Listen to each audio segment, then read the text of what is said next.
Hello students, how are you. ये आपका जो बुक है फ्लेमिंगो, उसका थर्ड लेसन है प्रोज का।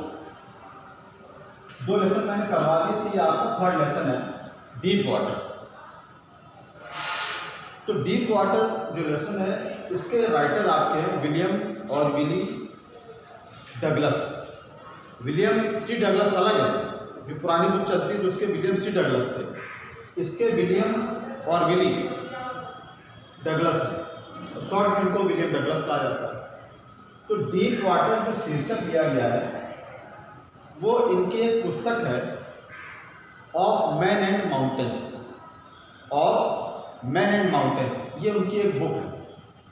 तो उसी का ये डीप वाटर उसी का एक एक्सट्रैक्ट है, उसी का एक अंश है। तो इन्हें ये इस अंश में क्या बता रहे हैं लेखक ये विलियम और विली डगलस कि एक बार की बात की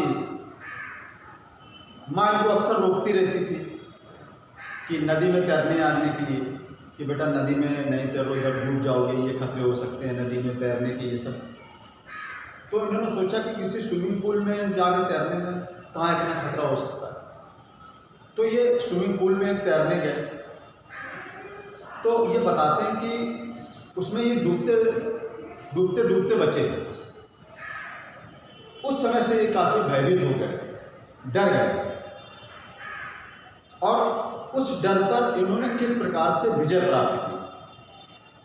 पहले ये डर गए क्योंकि तैरने से डूबने से बच गए थे, तो इनके अंदर भय व्याप्त हो गया। फिर उस भय से इन्होंने कैसे ओवरकम किया, माने उसको भय को कैसे जीता, तो इसी के बारे में ये ऑटोबायोग्राफिकल फॉर्म में इनका एक लेसन है जिसका नाम है डीप वाटर। तो इसी को चलो इसका कुछ पैरा पढ़ते हैं आज, जैसे कि हमेशा तरीके से, तो आपको क्लियर हो जाएगा। ठीक है बच्चों, चलिए देखते हैं।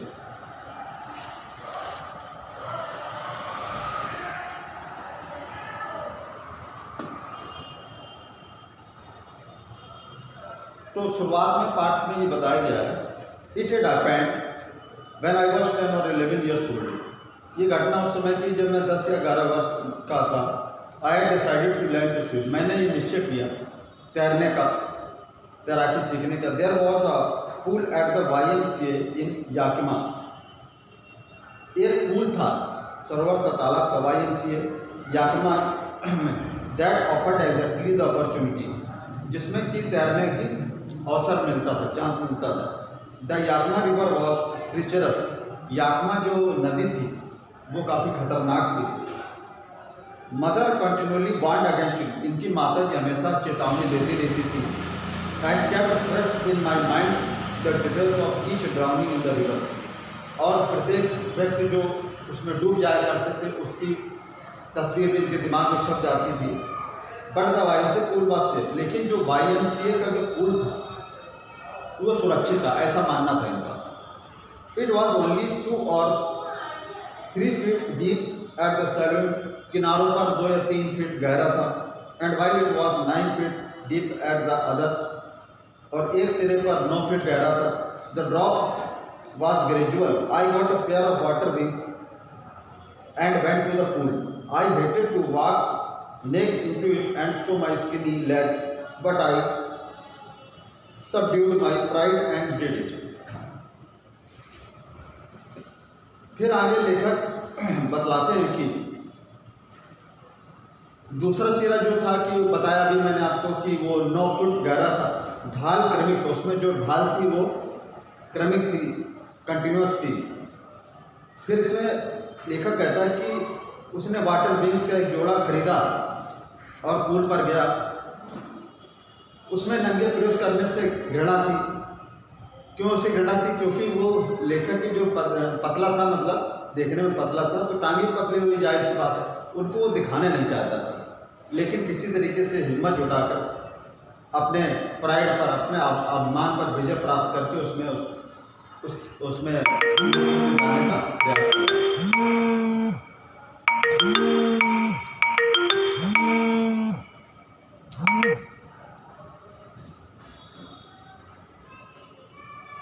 फिर दूसरा है फ्रॉम द बिगिनिंग, शुरुआत में I had an aversion to the water when I was in it. प्रारंभ में पानी से घबराहट होती थी जब भी वो उसके आसपास होता था। This started when I was 3 or 4 years old and father took me to the beach in California. ये तब होता था कि 3 वर्ष या 4 वर्ष का था, तो उसके पिताजी उसे कैलिफोर्निया के समुद्र के किनारे ले जाया करते थे। He and I stood together in the Surf.